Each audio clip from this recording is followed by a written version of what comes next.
ये है आरजे कार्तिक की 1 मिनट स्टोरी।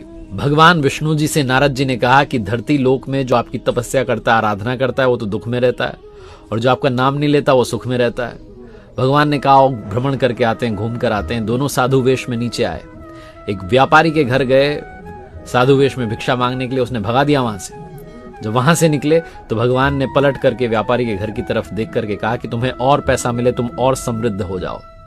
वहां से पहुंचे एक झोपड़ी में, एक माता जी रहती थी, भगवान की पूजा करती थी। झोपड़ी के बाहर एक गाय बंधी हुई थी। जाकर के भिक्षा मांगी तो माता जी ने कहा भोजन तो नहीं करवा सकती हूँ, दूध का इंतजाम कर सकती हूँ, गाय क्योंकि मेरे पास है। दूध का इंतजाम किया, आराम से उनको आसन पे बैठाया। उसके बाद जब वहां से चले तो पलट करके भगवान ने झोपड़ी की तरफ देख करके कहा कि तुम्हारी गाय बहुत जल्दी चल बसे। नारद जी से रहा नहीं गया, आप ये उल्टी बातें क्यों कर रहे हो? जो गाली दे रहा है उसको कह रहे हो और फलो फूलो, और माता जी जो आदर सत्कार कर रही है उनको कह रहे हो कि तुम्हारी गाय चली जाए।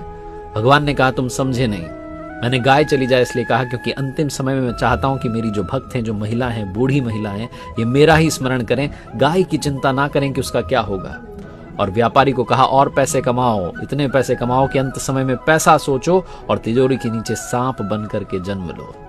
भगवान की लीला वही जानते हैं, जो हो रहा है अच्छा हो रहा है, इसे याद रखिए और प्रसन्न रहिए।